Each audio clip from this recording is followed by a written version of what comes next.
Süleyman çeksene abi.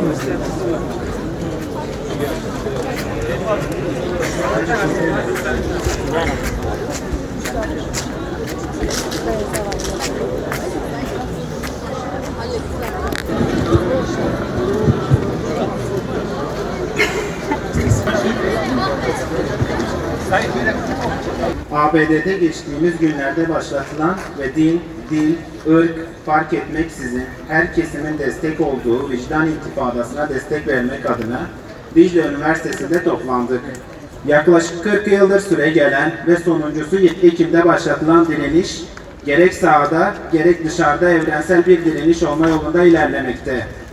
ABD'de ise 25 üniversitede öğrenciler, üniversite yönetimlerine Siyonist çeteyle olan ilişkilerini sonlandırma çağrısını dile getiriyor.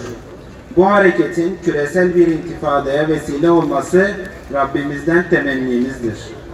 Ve biz de Dicle Üniversitesi önünden ABD'deki arkadaşlarımıza destek çağrılarımızı yineliyoruz.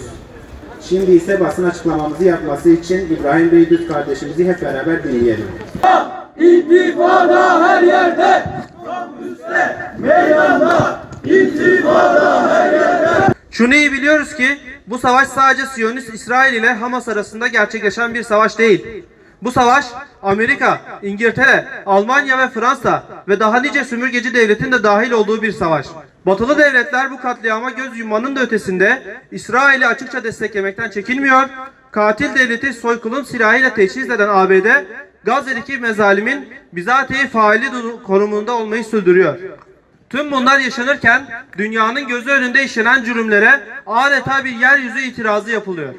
Yeryüzünün farklı coğrafyalarından vicdanlı ve erdemli insanların itirazlarına, İsrail'i kınayan eylemlerine ve Gazze'ye yönelik destek gösterilerine şahitlik ediyoruz. Hassaten son günlerde ABD'nin çeşitli eyaletlerindeki üniversitelerde Siyonizm karşıtı gösterilerin yoğunlaştığına şahitlik ediyoruz. Harvard'dan Yale, Kaliforniya'dan Texas'a kadar Amerika'nın önde gelen 25'e yakın üniversitesine devam eden destek eylemlerinde bir taraftan Siyonist vahşet lanetlenirken diğer taraftan Amerika'nın İsrail'e verdiği destek protesto ediliyor. Kampüslere adeta Filistin kampları kuran öğrencilere akademisyenler de destek veriyor. Gazze'de yakılan direniş meşalesinin aydınlığında dünya zulmün menbaı ABD'de zalim yöneticiler hakkı çekinmeden haykıran binlerce vicdan sahibine şahitlik ediyor.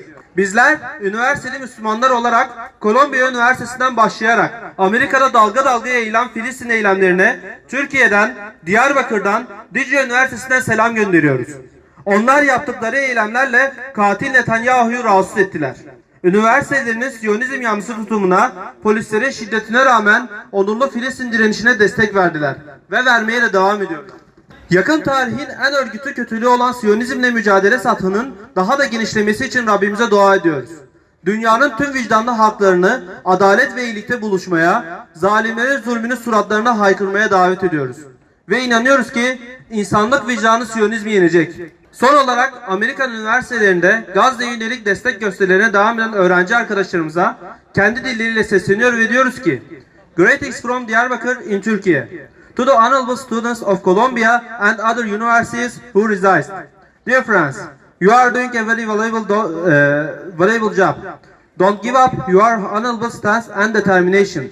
We believe that human conscience will defeat Zionism. Free, free Palestine! Free, free Palestine! Free, free Palestine! Free, free Palestine! Free, free Palestine!